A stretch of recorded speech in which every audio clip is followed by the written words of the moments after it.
안녕하세요. 이번 영상에서는 온대저기압에 대해서 살펴보도록 하겠습니다. 온대저기압이라고 하는 것은 우리나라 날씨에 있어서 가장 많이 등장하는 친구 중에 하나입니다. 일단 온대저기압이라고 하는 것은 온대 플러스 저기압인데, 온대라고 하는 것은 위도 30도에서 50도 사이의 지역을 의미하고 여기에 저기압을 붙인 것입니다. 우리나라도 온대 지역에 속하기 때문에 온대저기압의 영향을 피할 수 없습니다. 그러면 이러한 온대저기압 과연 무엇인지 하나씩 살펴보도록 할게요. 우리나라가 있는 중위도 지역은 고緯도의 찬 공기와 저緯도의 따뜻한 공기가 부딪히는 지역입니다. 중위도 지역에서는 전선을 동반한 저기압이 발생하는데 이를 온대저기압이라고 한다. 그림을 보시면은 이런 식으로 전선 두 개가 시옷자 모양으로 벌려져 있는 이러한 상황을 우리가 온대저기압이다 라고 이야기를 하고요. 대략적인 형성 과정을 보면은 다음과 같습니다. 처음에 먼저 전선이 형성이 됩니다.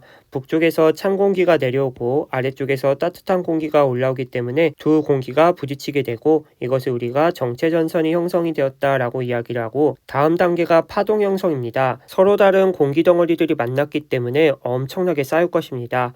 그러한 쌓은 과정을 우리가 이제 파동 형성이다 라고 이야기를 할 거고, 파동이 형성된 다음에는 한랭전선과 온난전선으로 나뉘게 됩니다. 이것을 우리가 온대저기압이 발달되었다 라고 표현을 하고, 한랭전선이 온난전선보다 빠르기 때문에 추월을 하게 됩니다. 그래서 이런 식으로 추월하는 상황이 발생하면은 폐색을 한다라고 이야기를 합니다. 폐라고 하는 거 단어 자체가 클로즈라는 의미가 있습니다. 참고로 알아두시면 되고요. 어쨌든가 한랭전선이 온난전선보다 빠르기 때문에 점점 추월하게 되고, 이러한 것을 폐색전선이 발달한다라고 이야기를 하며, 이 단계를 지나면은 온대저기압은 소멸의 과정을 거칩니다. 전체적으로 서쪽에서 동쪽으로 이러한 온대저기압이 이동하는 것을 확인해 줄 수 있습니다. 그 이유는 중위도 지역에 영향을 주는 바람이 서에서 동으로 부는 편서풍의 영향을 받기 때문이죠. 그래서 대략적으로 한번 온대저기압의 형성 과정 살펴보았고요. 단계별로 자세하게 이야기를 해보도록 하겠습니다. 첫 번째 단계는 전선 형성입니다. 중위도 지역에서 고緯도의 찬 공기와 저緯도의 따뜻한 공기가 만나 정체전선이 형성이 된다라고 나와 있는데, 우리나라를 예시로 들면은 우리나라 위쪽에서 찬 공기가 오고 있고요. 아랫동네에서는 따뜻한 공기가 올라오고 있습니다. 오호츠크의 고기압과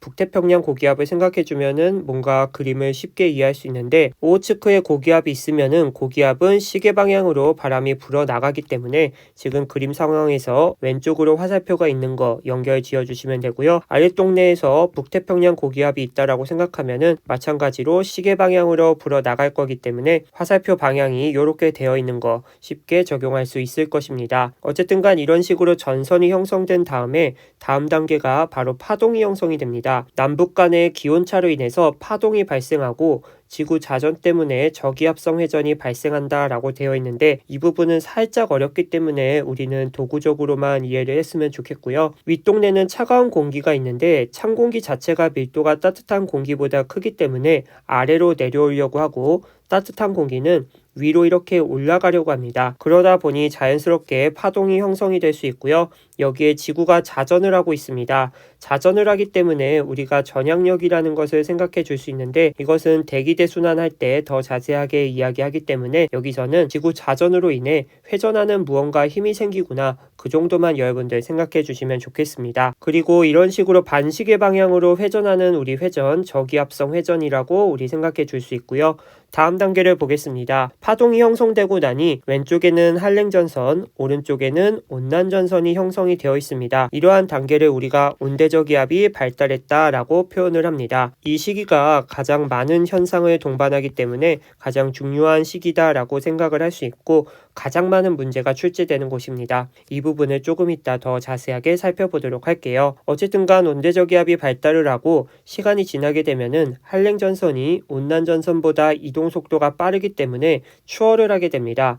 그래서 여기 보시면은 두 개의 전선이 겹쳐진 상황이 나타나는데, 이것을 우리가 폐색이 되었다라고 이야기를 합니다. 시간이 계속해서 지나게 되면은 이러한 폐색되는 부분이 더욱더 많아지겠죠. 그렇게 되면은 폐색 전선이 발달했다라고 표현을 하고, 계속해서 폐색이 되고 결과적으로 온대저기압은 소멸을 하게 됩니다. 소멸을 한다라는 것은 따뜻한 공기가 최종 목적인 위쪽으로 갔다라는 것이고, 찬 공기는 아래쪽으로 가버렸다라는 것입니다. 처음 상태를 보면은 밀도가 큰 게 위에 있고 작은 게 아래쪽에 있다 보니까 불안정한 상태였습니다. 그런데 마지막 단계를 보니까 따뜻한 애는 위로, 차가운 애는 아래쪽으로 갔다 보니 안정한 상태가 되었다라고 우리가 표현을 하는 것이고, 이때를 우리가 온대저기압의 소멸이라고 이야기를 한다. 다시 말해서 불안정했던 그러한 대기 상태가 다시 안정해지고 에너지 교환이 되었다라는 의미입니다. 이러한 형성 과정은 일주일 정도 걸립니다. 이런 식으로 온대저기압의 형성 과정 여러분들 기억해 주시면 되고요. 일기도상에서 온대저기압도 확인해 줄 수 있습니다.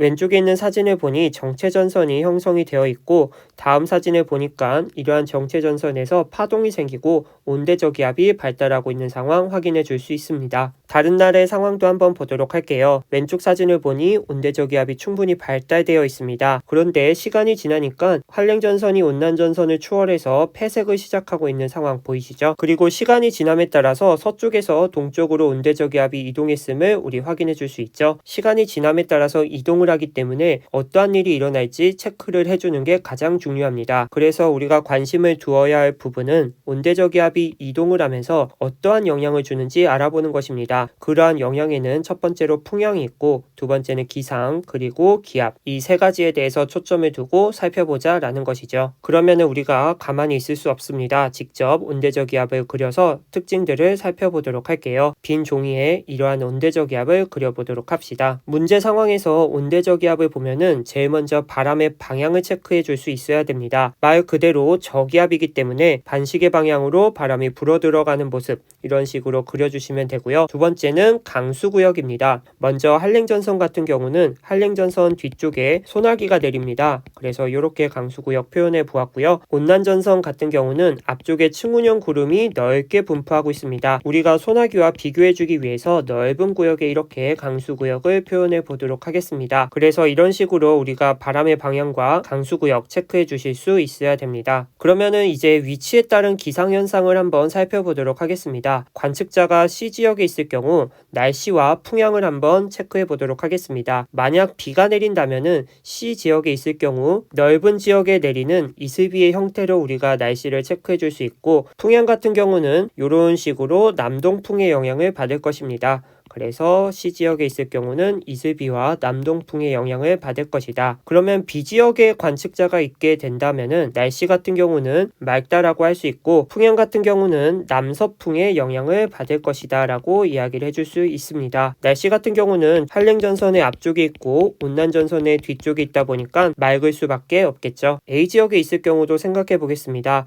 한랭전선 뒤쪽에 있다 보니까 비가 내린다면은 소나기를 우리가 생각해 주면 되고, 풍향은 북서쪽에서 불어오는 바람이기 때문에 북서풍이라고 생각을 해줄 수 있습니다. 그런데 이러한 온대저기압은 가만히 있는 게 아니라 편서풍을 타고 이런 식으로 이동을 합니다. 그래서 우리는 이동 중에 어떠한 변화가 있는지 체크해 주실 필요가 있는데, 지금 보이는 화면에서 온대저기압이 편서풍의 영향으로 이렇게 이동을 했다라고 해보겠습니다. 그랬을 때 이 세 가지에 대해서 이야기를 해볼 수 있는데, 첫 번째로 기온에 대해서 생각해 볼 수 있습니다. 우리가 온난전선이라고 하는 것은 따뜻한 공기가 차가운 공기 위를 타고 가는 거기 때문에 온난전선 뒤쪽에는 따뜻한 공기가 위치하고 있습니다. 그래서 기온 같은 경우는 상승한다 라고 생각을 해줄 수가 있고요. 풍향 같은 경우는 원래 남동풍의 영향을 받았습니다. 그런데 온난전선이 통과하게 되면은 남서풍으로 바뀌게 되죠. 그래서 풍향은 남동풍에서 남서풍으로 바뀌었다 이야기를 하고, 우리가 이것을 시계 방향으로 바뀌었다라고 표현하기도 합니다. 그래서 풍향까지 우리 체크를 해보았고요. 다음으로 기압입니다. 기압은 등압선이 주어져야지 정확하게 이야기를 할 수 있는데, 교과서적인 답변은 중심에 가까워졌기 때문에 낮아진다라고 표현을 합니다. 이것은 이따가 일기도를 보면서 다시 한번 이야기를 해보도록 하고요. 여기서는 중심부에 더 가까워지기 때문에 기압이 낮아진다라고 이해를 해주시면 되겠습니다.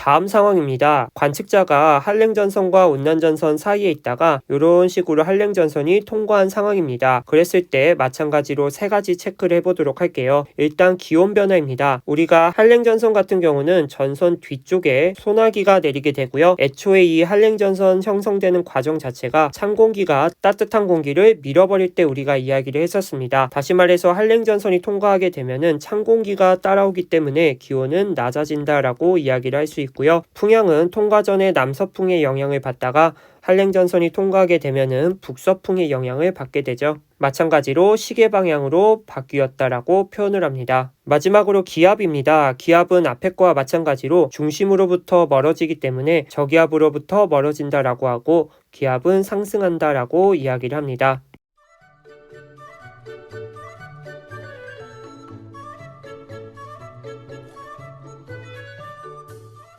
기압 변화에 대해서 다시 한번 이야기를 해보도록 하겠습니다. 시간이 지남에 따라서 온대저기압이 동쪽으로 이동을 하고 있는데 첫 번째 상황 같은 경우는 온난전선 앞쪽에 위치하고 있습니다. 1012와 1016 사이에 있기 때문에 이 친구는 1014 헥토파스칼 정도라고 우리가 예측해 줄 수 있고, 두 번째 사진을 보니까 온난전선이 통과했습니다. 그랬더니 1012와 1008 사이에 있죠. 그러면 이 친구는 1010 헥토파스칼 정도라고 이야기를 할 수 있을 것 같습니다. 다시 말해서 저기압의 중심과 더 가까워졌기 때문에 기압이 내려갔다라고 우리가 이야기를 할 수 있는 거고, 한랭전선이 통과하고 보니 중심이 나로부터 멀어졌습니다. 하지만 두 번째 사진에서 기압이 내려갔는지 올라갔는지는 뭔가 엄밀하게 확인은 하지 못할 것 같아요. 그래서 문제 상황에서는 이러한 것을 피하기 위해서 일기기호를 그려주고 기압을 표시해서 여러분들이 더 정확하게 파악을 할 수 있도록 제시가 될 것입니다. 어쨌든 간 이러한 기압 변화 같은 경우는 일기기호나 일기도를 여러분들이 추가적으로 확인해 주셔야 된다. 정리를 해보겠습니다. 온대저기압이라고 하는 것은 우리나라와 같은 중위도 지역에서 발달하는 저기압이고 여러 단계를 거치며 형성이 되고 소멸을 한다. 그리고 편서풍의 영향으로 동쪽이나 북동쪽으로 이동을 하게 되고요. 우리나라는 특히 온대저기압이 자주 지나갑니다. 이로 인해서 날씨에 영향을 주고요. 보통 발생에서 소멸까지는 대체로 5일에서 7일이 걸립니다. 온대저기압에 대해서 간략하게 살펴보았는데요. 다음 영상에서는 이러한 온대저기압과 관련된 여러 가지 문제를 풀어보면서 개념을 적용해 보도록 하겠습니다.